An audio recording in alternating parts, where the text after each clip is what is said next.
Welcome to Insight Study forum.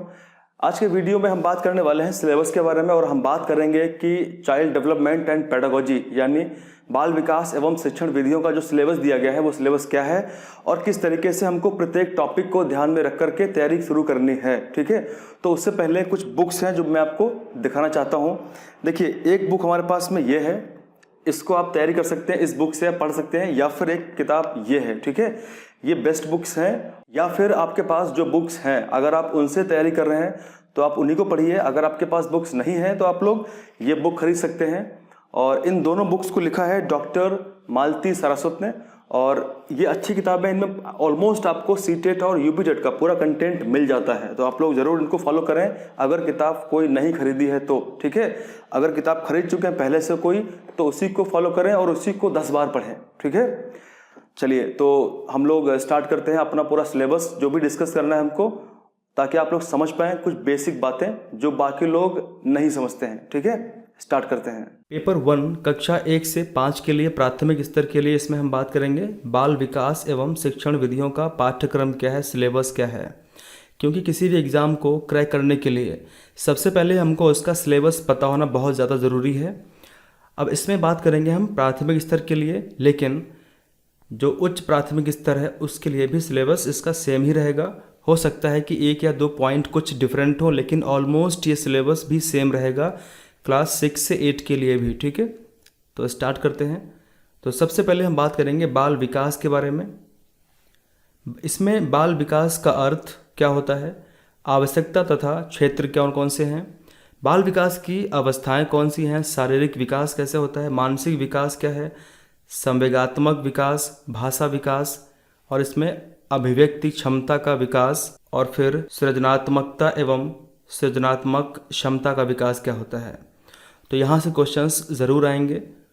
उसके बाद में बाल विकास के आधार एवं उनको प्रभावित करने वाले कारक, वंशानुक्रम, वातावरण एट्सेट्रा, तो यहाँ से क्वेश्चंस ज़रूर आते हैं।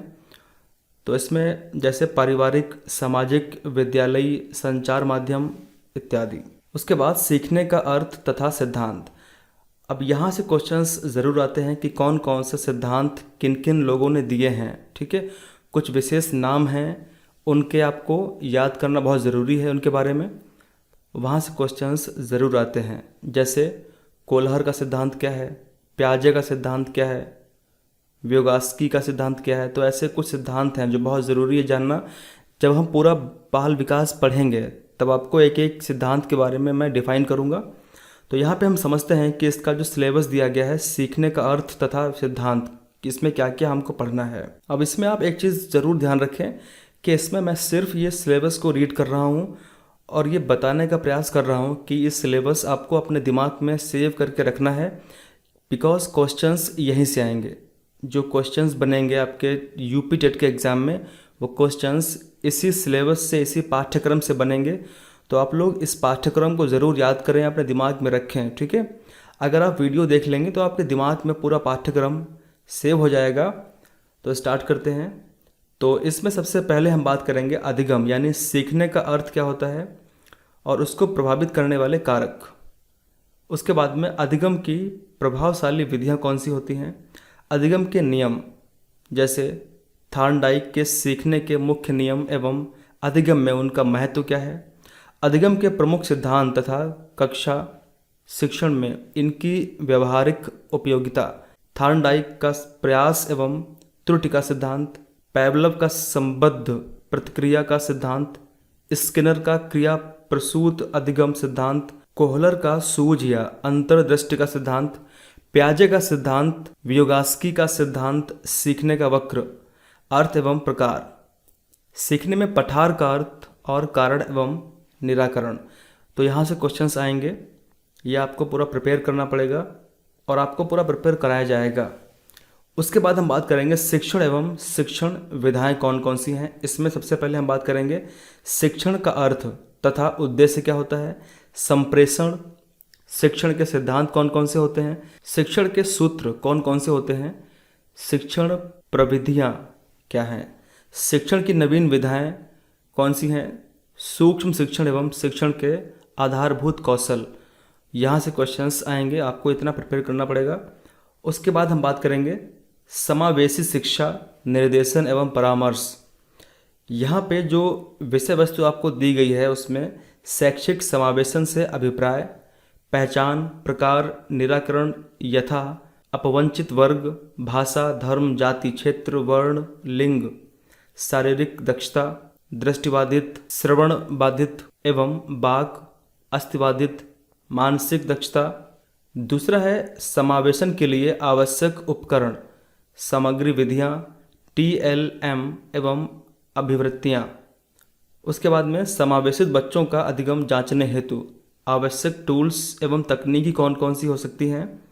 उसके बाद समावेशित बच्चों के लिए विशेष शिक्षण विधियाँ कौन कौन सी हो सकती हैं, यथा ब्रेल लिपि आदि। तो यहाँ से क्वेश्चंस आएंगे कि ब्रेल लिपि क्या होती है।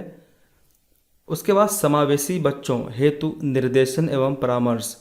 तो इसमें अर्थ, उद्देश्य, प्रकार, विधियाँ, आवश्यकता एवं क्षेत्र से क्वेश्चंस आएंगे। उसके बाद परामर्श में सहयोग देने वाले विभाग, संस्थाएं कौन कौन सी हैं।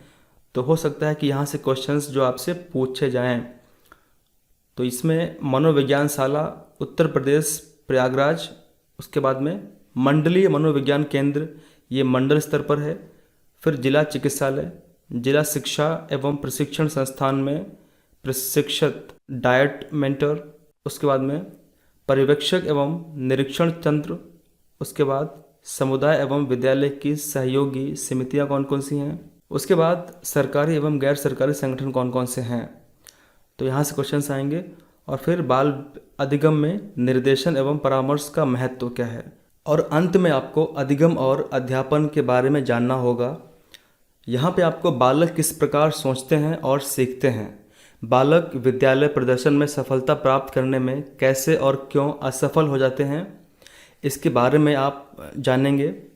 उसके बाद अधिगम और अध्यापन की बुनियादी प्रक्रियाएं कौन सी हैं, बालकों की अधिगम कार्य नीतियाँ क्या हैं, सामाजिक क्रियाकलाप के रूप में अधिगम क्या है, अधिगम के सामाजिक संदर्भ कौन से होते हैं। तो यहाँ से क्वेश्चंस आने के चांसेस हैं। आपको यह जानना होगा, समझना होगा, पढ़ना होगा। उसके बाद में एक समस्या समाधानकर्ता और एक वैज्ञानिक अन्वेषक के रूप में बालक किस प्रकार कार्य कर सकते हैं। तो किस तरीके से बालक जो है वो एक वैज्ञानिक अन्वेषक के रूप में, समाधानकर्ता के रूप में किस प्रकार एक्ट कर सकते हैं। तो यहाँ से आपको कुछ बातें जाननी होंगी। उसके बाद बालकों में अधिगम की वैकल्पिक संकल्पना, अधिगम प्रक्रिया में महत्वपूर्ण चरणों के रूप में बालक की कौन कौन सी त्रुटियाँ होंगी उसको समझना, बोध और संवेदनाएं। उसके बाद में प्रेरणा और अधिगम। फिर है अधिगम में योगदान देने वाले कारक कौन से हैं, निजी एवं पर्यावरणीय। तो ये पूरा जो सिलेबस हमने देखा, ये सिलेबस आपका बाल विकास एवं शिक्षण विधियों से था। और ये 30 यहाँ से 30 क्वेश्चंस आएंगे जो आपके 30 अंक के होंगे। और ये पूरा का पूरा जो सिलेबस था ये कक्षा 1 से 5 तक के लिए था। लेकिन कक्षा 6 से 8 के लिए भी सिलेबस यही रहेगा, सेम रहेगा। हो सकता है कुछ पॉइंट भले उसमें डिफरेंट हों, ठीक है। बहुत ही शीघ्र आपको बाल विकास एवं शिक्षण विधियों से यानी चाइल्ड डेवलपमेंट एंड पेडागोजी से संबंधित कुछ वीडियोस मिलने वाले हैं। और हम कोशिश करेंगे कि हम सही तरीके से, अच्छी तरीके से हम पूरा का पूरा सिलेबस ख़त्म करें। और आपका जो 30 मार्क्स के क्वेश्चंस यहाँ से आने वाले हैं, आप मैक्सिमम से मैक्सिमम यहाँ से कर पाएँ, ठीक है। इसके बाद में हम जानेंगे कुछ और विषय के पाठ्यक्रम के बारे में कि गणित में या हिंदी में या इंग्लिश में कौन कौन सा पाठ्यक्रम दिया गया है। क्योंकि सबसे पहले आपको पाठ्यक्रम अगर नहीं पता है तो फिर आप सही तरीके से, सही दिशा में अपना तैयारी नहीं शुरू कर पाएंगे। तो सबसे पहले हम पूरा पाठ्यक्रम समझेंगे, उसके बाद में आपको लेक्चर्स मिलेंगे। तो अगर आपको वीडियो पसंद आए तो लाइक करें, शेयर करें अपने फ्रेंड्स में, दोस्तों में, सब्सक्राइब करें अगर नहीं किया है चैनल को। Thank you very much, thank you, thanks a lot.